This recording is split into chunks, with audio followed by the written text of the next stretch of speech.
Good morning, Class 3. This is your English lesson for today, Tuesday, the 12th of January. You can stop or start or rewind or pause this video at any time. Today, we're carrying on with our text in English, which is Coming to England by Fluella Benjamin. Today, we are on Chapter 4. In Chapter 3, we found out all about celebrations that Fluella remembered throughout the year in Trinidad when she was a child. Then you wrote about 3 celebrations that you remember in your lifetime as being your favourite, and you sent them to me. Thank you. Today's chapter is about the weather in Trinidad. I'll read it to you, or you can read it yourself. Chapter 4, Darkness and Light. There were usually 2 kinds of weather on our tropical island, which was not far from the equator, hot or rainy. When it was hot, from October to June, it was very hot. In the mornings we'd wake to brilliant blue cloudless skies with a bright yellow sun beating down on us. The only relief was the occasional cool breeze that drifted in from the sea. You couldn't move fast in the heat, so everything was done at a slow pace. You could feel the heat coming through the soles of your feet as you walked along. People would often stop and stand idly on street corners chatting while they wiped away the sweat. The ground was dry and dusty, and the tarmac road sometimes used to melt. The smell of the tar was overpowering as the traffic drove over the black, gooey mixture, leaving their tyre marks in it. By midday, the heat haze shimmered high off the hot ground, the sun baking everything in sight, forcing people to look for some shade away from the furnace-like heat. Mercifully, at around 5 o'clock, it began to grow cooler. Then a sudden darkness would fall as the sun dropped out of sight below the horizon, where it would slumber until the next morning. The darkness came so quickly after the light, it was like someone turning off a switch, but you could always be certain the sun would rise gloriously again and again during the hot season. I loved the sun because the heat warmed my inner soul and gave me a free, happy, relaxed feeling. I also got a good feeling when it rained, and when it rained, it really rained. The heavens would open and the torrents of rain would lash down. We'd dance and splash in the warm tropical scented water. It didn't matter if we got wet because after the downpour, the water would evaporate in no time, drying our clothes in an instant.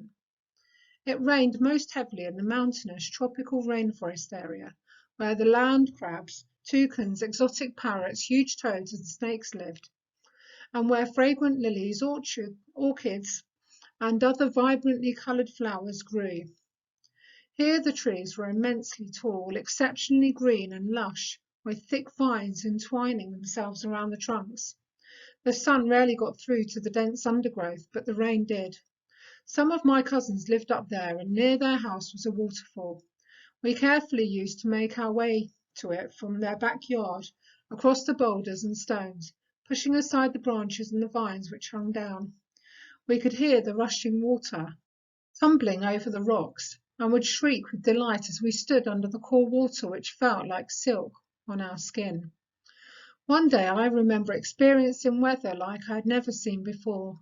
One minute there was brilliant sunshine, and the next a great darkness enveloped the island. At the same time the ground trembled, causing cracks to appear under my feet. A water pipe erupted, flooding the main street. I really thought the world was going to end, and I screamed for my mother in terror. She told me it was freak weather, an eclipse and a slight earthquake happening, amazingly at the same time. She held me tight and told me that it wouldn't last long. I was only 7 years old, and I didn't really fully understand at the time what was happening. All I knew was that my little world looked and felt different. Then an almighty downpour of rain started to fall, and for once I didn't dance in it.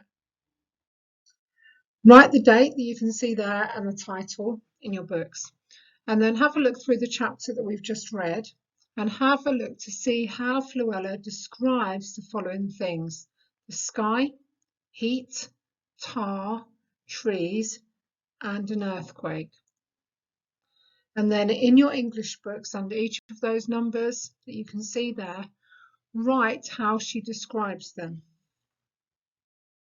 In the second to last sentence in the chapter that we read today, Fluella says, "All I knew was that my little world looked and felt different." Now, I don't know about you, but I think for all of us, probably, our lives feel and look very different at the moment, how they usually do. And we know that it's not forever. We know that this is something that will pass and that a normality will come back to us soon. But sometimes it's good to think about the moment and remember for the future, remember how things felt now. So today you're going to imagine that, like Fluella, you are describing your life today. If you're going to write about how the COVID pandemic had made your world look and feel different, what areas of life could you write about? So what things in your life look and feel a bit different now to how they used to? Can you write that in your notebook now? So here is an example of areas that you could write about changing: your school, your home, and your social life. So places that we see that our life has changed. So for example, at school, our teacher is now on a screen. We don't see her in person. We just see her on a small screen in our room. We're at home now. Lessons are in our house. We don't get to properly see our friends. Our social life is just the people in your house or people on a screen. You can't go to clubs or meet friends easily. Your home is everything. Your school, your relaxing place where you sleep, where you spend all of the time with people that are there. And then think about adding some more to each of these bubbles. This is just to get you going, but hopefully there's some more things about each of these areas that you can think of that have changed. Just write those in your notebook. You don't need to write the ones that are on the screen already. Just write up some other ideas for each of those. And then what you're going to do is think about an interesting way to describe each of these things. So for example, 29 Cuckoo Road, Hoddesdon, has become my world. It has shrunk a lot in recent months. My teachers are on a small screen in my dining room, peering in on me while I try to make sense of this new life I have. This room used to be just where we had dinners on a Sunday, the roast chicken and winter vegetables place. Somewhere that I laughed at my brother's jokes or didn't laugh at my dad's. Now it's officially my classroom. It has green flowery wallpaper instead of educational displays, and the sound of television in the background as the lounge is next door. So there's just some ideas about how you could write about an element of what life is like now. So now you should have some ideas written up in your notebook about different ways that your life has changed at the moment. Okay, so in your English books now, write down the top sentence, which is from the book. All I know is that my little world looked and felt different.